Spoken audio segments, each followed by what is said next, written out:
Hey, today I will be recapping a little bit of a Hellfest called Hellfest. There will be spoilers, so beware and take care. The movie starts at the Orange Grove Community Fair Horror Night. Three friends walk in a haunted house. They get scared by some stuff and split up. The girl who gets separated from her friends sees a dead end. She walks through a room with Halloween props, but one of the Halloween props isn't a Halloween prop and starts following her. Humming. The guy follows her into a room and it's another dead end. She turns around and sees him, and it turns out he's been following her all night. He walks toward her, still humming. He stabs her, he drags her to the back room, and hangs her up with the other dead body props.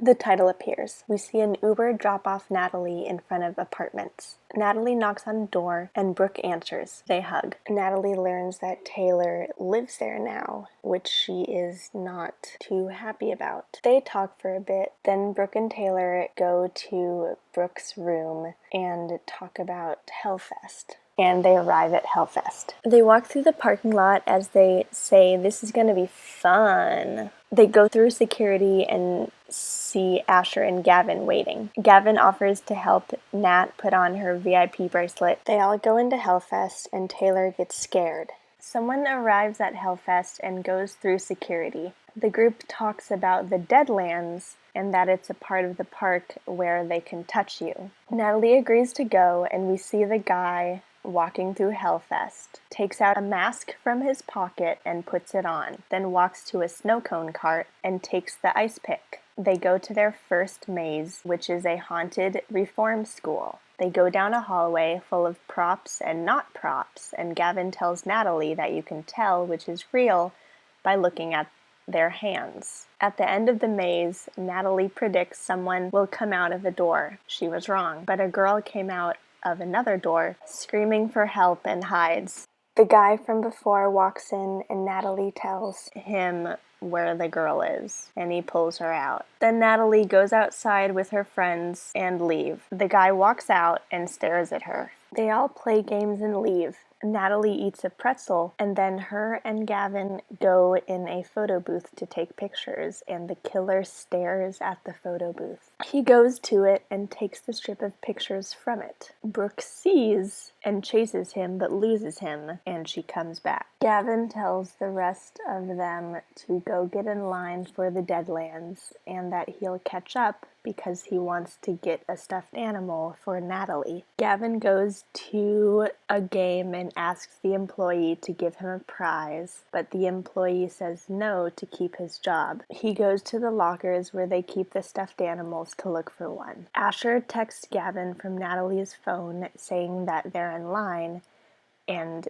to hurry up. The killer finds him instead. Nat and the others wait for Gavin, but he doesn't show, so Nat texts him again. The killer gets his phone and texts back, "I have a surprise for you." They all get on the Night Bumps ride. Brooke says Gavin will be there, and they leave Natalie. Natalie gets in a single-rider car and rides the ride. She gets scared on the ride. Someone is staring at her. They all get off the ride and see Natalie with someone in the ride with her. Then more people with the same mask show up. Asher says it was part of the ride to have the fake breakdown, and they climb in with one of the single riders. They leave, and Nat says she thinks they should wait for Gavin, and Asher tells her he's going to win her a stuffed animal, and that's why he's late. Nat smiles. They walk around, and then they get to the Deadlands. They get to choose between 3 mazes. Gavin and Asher go into the Your Worst Nightmare maze, and are given flashlights.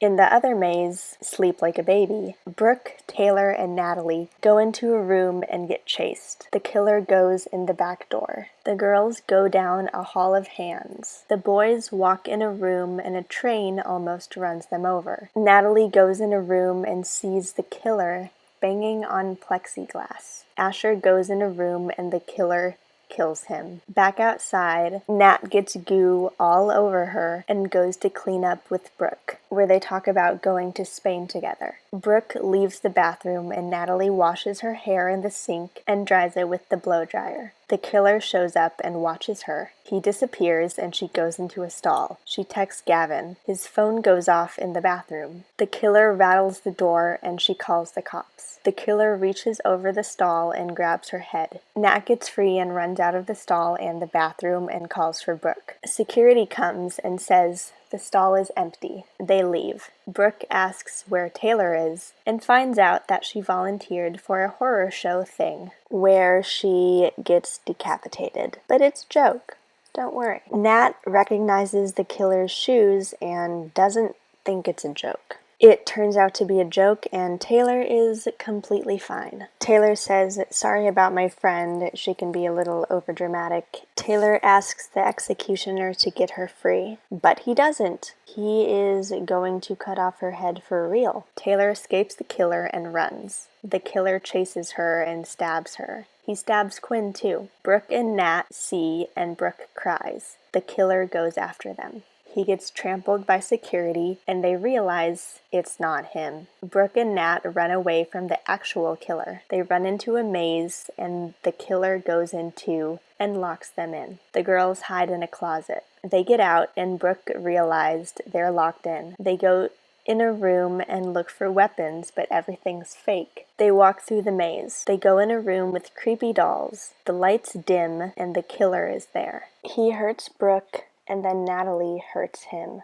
They go, and Brooke limps out of there. They end up in a dead end, and Nat has an idea. The killer enters the room and looks around for them. The killer hits what he thinks is Brooke or Natalie. Brooke gets away while him and Nat fight. Brooke limps down a hallway. The killer catches up to her. Nat runs after Brooke. Brooke reaches a dead end, and the killer triggers a hidden door, and Nat comes out and hurts him. The cops show up, and Nat says he was right behind us. They go look, but he's gone. Nat and Brooke are outside, and an officer says they looked everywhere, but couldn't find him. We see a car drive home, and the radio is talking about the killer. He goes to a house and puts his keys down and puts his mask away in a cabinet.